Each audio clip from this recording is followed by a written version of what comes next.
네, 안녕하세요. 오늘 3월 18일 목요일 3학년 과학 수업 시작하도록 할게요. 오늘은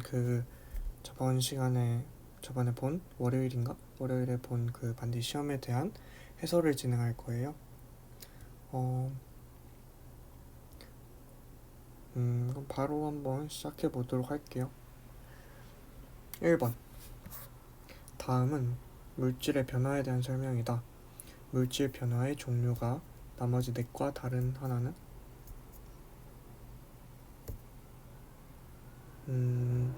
1. 이제 물질의 변화의 종류에는 두 가지가 있죠. 첫 번째로 물리 변화가 있을 거고, 두 번째로 화학 변화가 있을 거예요. 그러면 이 보기가 물리 변화에 해당되는지 화학 변화에 해당되는지 한번 확인해 볼게요. 1번 보면은 얼음에 열을 가하면 물이 된다. 얼음도 H2O고 물도 H2O죠. 이렇게 상태 변화는 물리 변화다 라고 생각하시면 되고,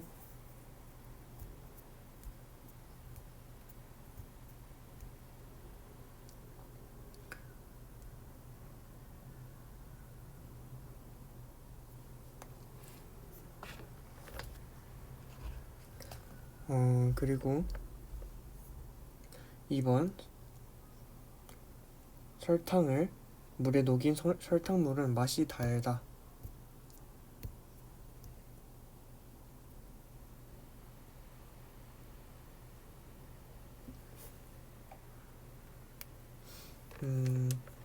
설탕을 물에 녹이는 것도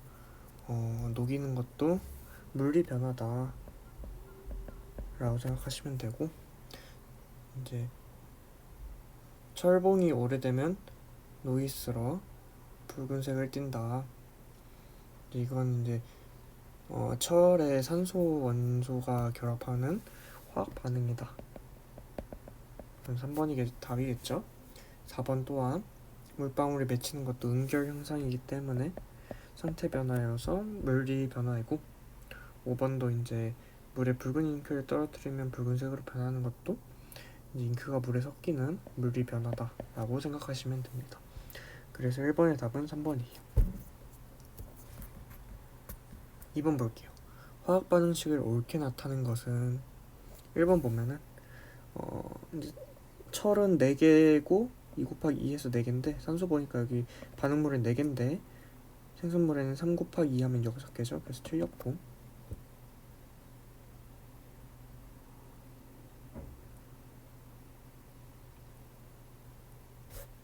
그리고 2번 보면은 반응물에 구리가 2개고 생성물에 2개, 산소 보니까 반응물에 2개, 생성물에 2개, 그리고 산소 보니까 하나. 2번이 맞는 화학 반응식이겠죠? 답은 2번. 나머지가 틀린 이유도 한번 볼게요. 3번에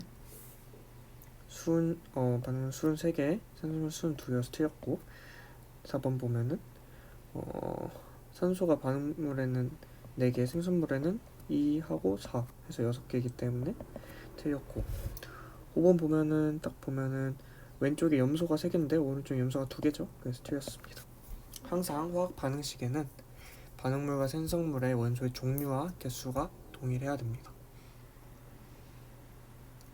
3번 볼게요. 다음 화학 반응식을 통해서 알 수 없는 것은? 화학 반응물의 종류 알 수 있죠. 수소, 염소. 그리고 반응물을 이루는 원자의 개수,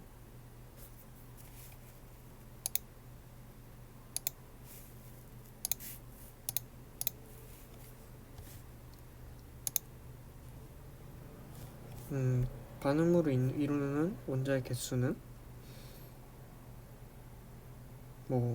하나, 둘, 셋, 4개고죠. 분자의 개수는 수소 분자, 염소 분자에서 2개죠.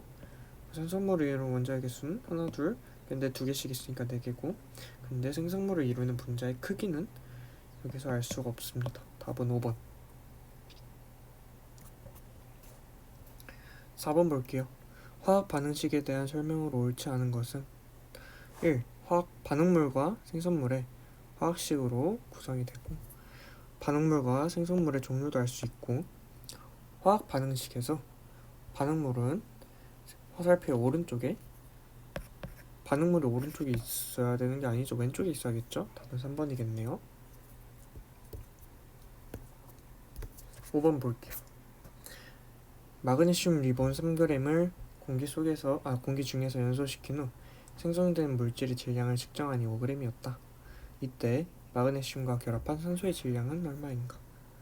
이제 마그네슘하고 산소하고 결합을 해서 뭔가 만들어졌대요. 그 마그네슘 리본 3g은 했더니 뭐 결과물로 5g이 나왔대요. 그럼 산소는 5 빼기 3 하면 2g이 결합을 했겠죠. 그 6번 볼게요. 잠시만요.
네. 다시 시작하도록 할게요. 6번. 그림과 같이 볼트와 너트를 이용하여 화합물 모형 BN2를 만들려고 한다.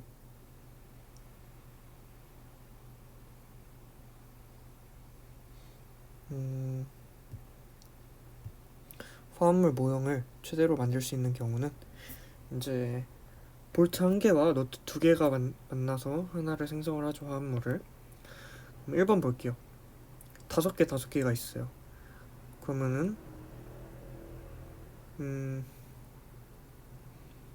볼트 하나하고 너트 2개하고 만날 수 있고 또 하나하고 또 2개 하면은 또 하나를 더 못 만들죠. 왜냐면 너트가 또 2개가 더 필요하기 때문에. 그래서 최대 2개 필요하고 2번 보면은 2번도 이제 볼트의 개수는 많아졌지만 너트의 개수는 동일하기 때문에 똑같이 2개 만들 수 있고 3번 같은 경우에는 5개를 만들 수가 있겠네요.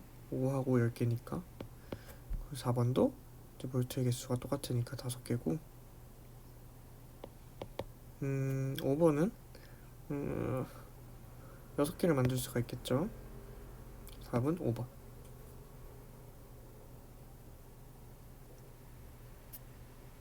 다음 문제 볼게요. 혹시 제가 풀이하는 것 중에서 이해가 잘 안 됐거나 다시 설명 필요한 부분 있으면은 연락 부탁드려요. 7번 볼게요. 일정 성분비 법칙이 성립하지 않는 것은 탄소를 가열하면 이산화탄소가 생성된다. 이제 화학 반응이고 일정 성분비 법칙이 성립하겠죠. 이것만 예시로 들면은 탄소를 가열하면은 산소와 만나서 이산화탄소가 생성이 돼요. 2번 보면은 수소와 산소 기체로 물을 합성하였다. 이것도 이제 수소와 산소 기체로 물을 합성을 한 거겠죠. 2분의 1 딱 하면 되고.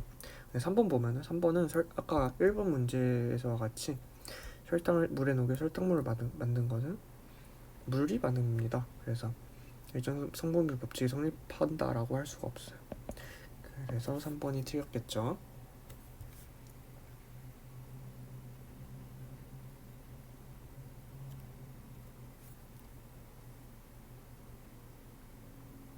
그리고 8번 보면은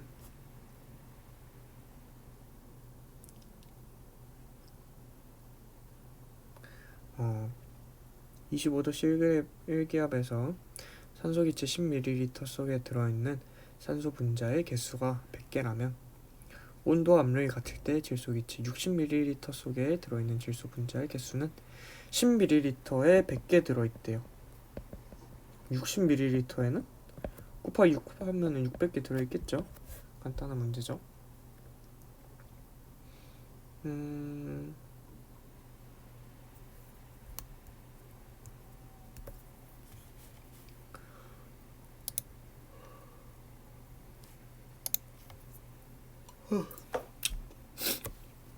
다음 문제 보면은 9번. 다음은 물이 수소기체와 산소기체로 분해되는 반응을 화학 반응식으로 나타낸 것이다. 이에 대한 설명을 옳지 않은 것은 반응 물질의 총 원자수는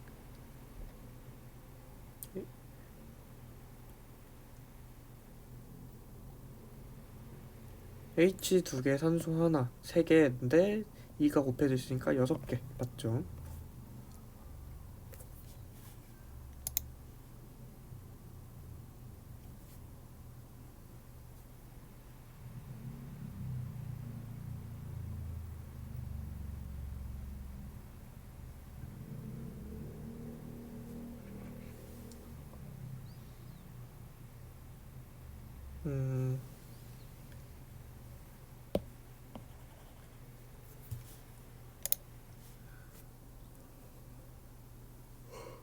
이번 보면은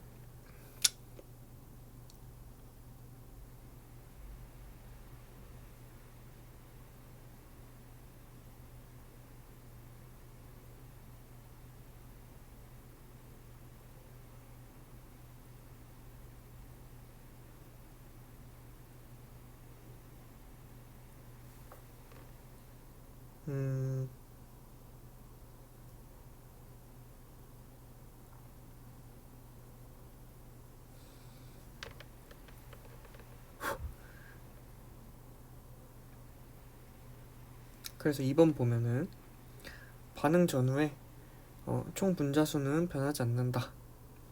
총 분자수 변하면 안 되겠죠? 생성 물질의 총 분자수는 3개이다. 수소가 2개, 산소가 하나 해서 3개이고 반응 전후에 원자의 수는 변하지 않아야겠죠. 생성된 수소기체와 산소기체의 부피비는 2대1이다. 이거 맞습니다.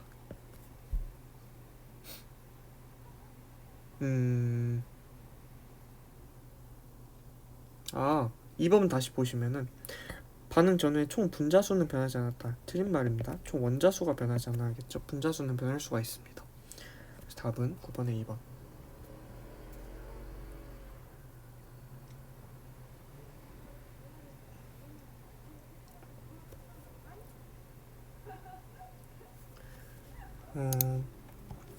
그리고 10번 보면은 다음 글에서 설명하는 것은 아보가드로가 처음 제안하였다.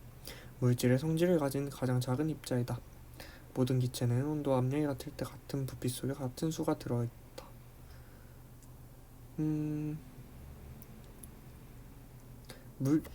물질의 성질을 가진 가장 작은 입자, 이게 가장 핵심 문장이죠. 바로 분자입니다. 11번 볼게요.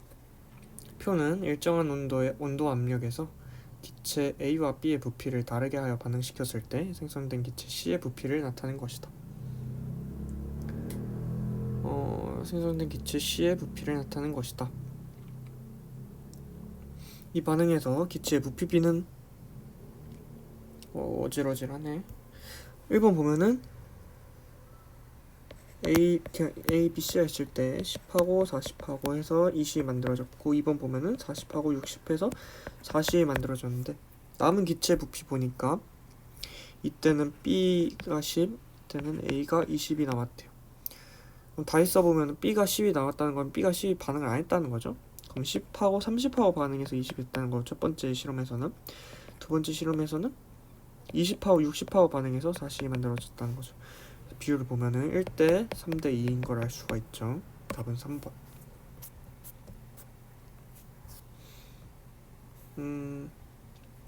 12번 볼게요. 기권에 대한 설명으로 옳은 것은 1. 질소와 산소가 대부분을 차지한다. 맞습니다. 기상현상을 일으킨 산소는 산소가 아니라 물이죠. 높이가 약 100km까지 공기가 고르게 분포하는 게 아니라 굉장히 불균일하게 분포를 하고 위로 갈수록 공기가 굉장히 희박해지죠. 그리고 오로라는 주로 고緯도 지역의 중간권에서 관측된다. 중간권이 아니라 열권에서 관측이 되죠. 대륙권에서는 기권의 기온이 가장 낮은 구간이 존재하며 가장 낮은 구간의 열권에 존재하게 됩니다. 그래서 답은 1번. 13번 볼게요. 지구의 복사평형에 대한 설명으로 옳은 것은 1. 지구가 흡수하는 태양 복사 에너지가 에너지 양은 지구가 방출하는 지구 복사 에너지 양보다 많은 게 아니라 동일해야겠죠. 복사평형이면은. 이 지구는 복사평형을 이루고 있어 연평균 기온이 일정하게 유지되고 지구의 대기는 지구 복사 에너지를 잘 통과시키지만 태양 복사 에너지는 대부분 흡수한다. 맞죠? 온실 효과가 일어나 낮은 온도에서 잠시만요.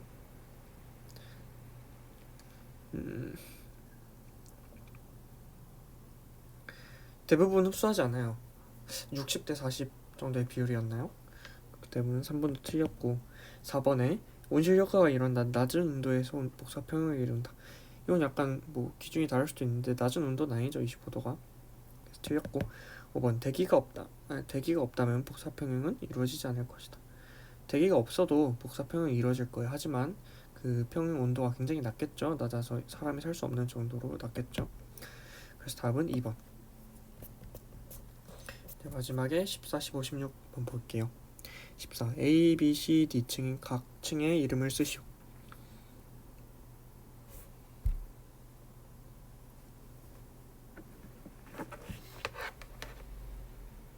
잠시만요.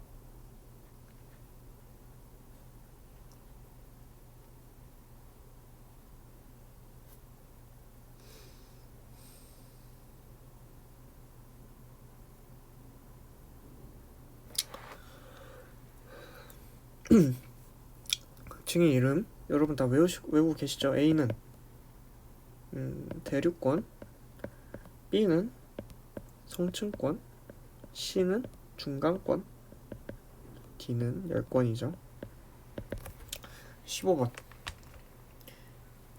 좀 대류가 일어나는 층을 모두 고른 것은 대류가 일어나려면은 아래쪽의 온도가 높고 위쪽의 온도가 낮아야 돼요. 그래야지 온도가 높은 공기가 위로 올라가고 낮은 공기가 아래로 내려가고 계속 반복이 되면서 대류가 일어나게 되는 것인데, 그래서 이렇게 A처럼 아래쪽의 온도가 높고 위쪽의 온도가 낮은 층을 찾으면은 A와 C층이겠죠. 답은 2번. 16번 볼게요. A, B, C, D 층에 대한 설명을 옳은 것은 A는 대륙권으로 안정하여 장거리 비행의 항로로 이용됐다. A는 일단 대류가 일어나기 때문에 안정하지 않아요. 기상현상이 일어나요. 그래서 장거리 비행의 항로로는 이 B층, 대류가 일어나지 않는 성층권을 이용을 합니다. 틀렸고 B, 이제 성층권은 방금 말했듯이 기상현상이 잘 일어나지 않아요. 대류가 일어나지 않기 때문에. 그래서 3번 보면은 C는 뭐였죠? C가 중간권은 태양의 자외선이 지표에 도달하는 것을 막아준다. 막아주는 게 뭐였죠? 오존층이었죠. 오존층은 B층에 존재를 한다 라고 생각하시면 되고, D, 열권은 공기가 희박하고 밤낮의 기온 차이가 커요. 맞죠? 5번 A, B, C, D로 구분한 기준은 높이에 따른 공기의 밀도 변화가 아니라 높이에 따른 공기의 온도 변화죠. 그래서 틀렸습니다. 답은 4번. 이제 여기까지 오늘 이제 반디 시험 해설을 마쳤고 시간이 조금 남았는데 시간이 좀 남았지만 오늘 수업은 여기까지 하는 걸로 하겠습니다. 수고 많으셨습니다. 아, 맞다. 오늘 출석 과제는 오답노트예요. 오답노트의 구성이 어떻게 돼야 되느냐? 틀린 문제 번호, 그리고 자신이 틀린 답을 고른 이유, 그리고 뭐 이런 거 하지 말고 그냥 틀린 이유, 뭐 그리고 틀린 이유가 딱히 없다 그러면은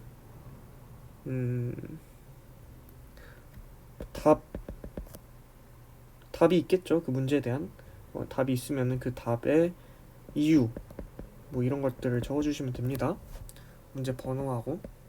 그래서 이렇게 따다다닥 해가지고 찍어서 보내주세요. 오늘 진짜로 수고 많으셨고 다음 시간에 보도록 하겠습니다.